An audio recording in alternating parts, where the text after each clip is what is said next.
Salam logikus, salam jumpa kembali bersama saya Edi Syahputra Siombing. Kali ini kita masih membahas bentuk kerancuan berpikir yang termasuk dalam bentuk kerancuan berpikir relevansi.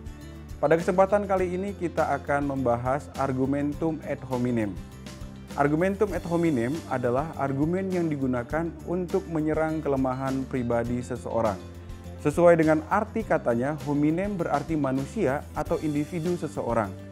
Argumen ini disebut rancu karena digunakan untuk menyerang kelemahan pribadi seseorang. Argumentum ad hominem terbagi menjadi 3 bagian. Yang pertama disebut dengan argumentum ad hominem abusive.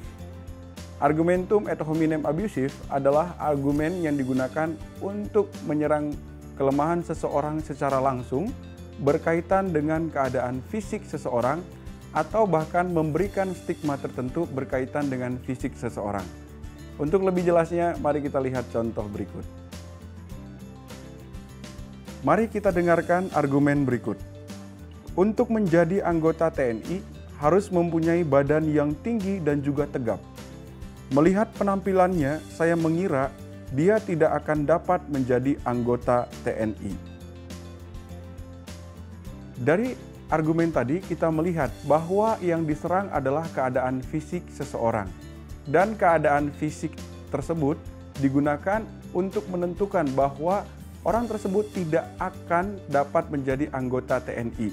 Kita mengetahui bahwa memang salah satu standar untuk menjadi TNI adalah fisik yang bagus dan badan yang tegap. Tetapi kita tidak bisa menggunakan kelemahan fisik seseorang untuk menentukan apakah dia layak atau tidak menjadi seorang TNI. Karena untuk menjadi seorang TNI tidak hanya mengacu kepada standar fisik atau badan yang baik.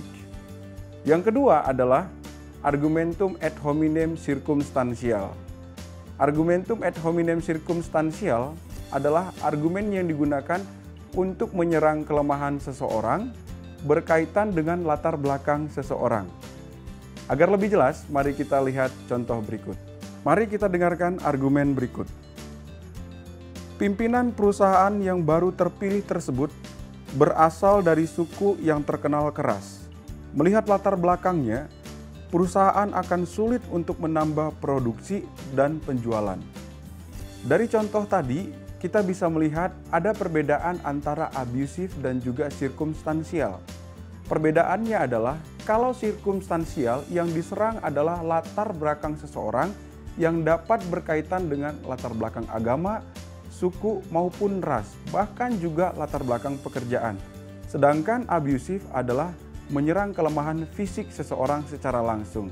Dari contoh tadi disebut rancu karena menggunakan latar belakang seseorang untuk mengukur kompetensi bahkan kemampuan perusahaan dan juga standar kepemimpinan seseorang tersebut sesuai dengan latar belakangnya yang keras karena ia berasal dari suku tertentu. Argumen tersebut dikatakan rancu karena kita tahu bahwa untuk mengukur kompetensi seseorang dalam memimpin perusahaan tidak hanya diukur melalui latar belakang seseorang. Itulah yang disebut dengan argumentum ad hominem circumstantial. Yang ketiga adalah argumentum ad hominem tu quoque. Argumentum ad hominem tu quoque adalah argumen yang digunakan untuk menyerang kelemahan seseorang berkaitan dengan sejarah hidup atau masa lalu seseorang. Agar lebih jelas, mari kita lihat contoh berikut. Mari kita dengarkan argumen berikut. Kegagalan pernikahannya disebabkan oleh karena di masa lalu ia sering gonta-ganti pacar. Dari argumen tadi kita melihat seseorang menggunakan masa lalu atau sejarah hidup seseorang untuk menghakimi atau bahkan menyebutkan bahwa kegagalan pernikahannya disebabkan oleh pengalaman masa lalu. Argumentum ad hominem tu quoque itu menggunakan masa lalu atau latar belakang orang yang negatif atau mungkin buruk untuk menilai apa yang dia hadapi, apa kegagalan yang dia alami saat ini. Itulah yang disebut dengan argumentum ad hominem tu quoque. Baik teman-teman sekalian, para sahabat sekalian boleh mencari contoh-contoh yang lain yang sesuai yang termasuk di dalam argumentum ad hominem. Terima kasih, salam jumpa kembali.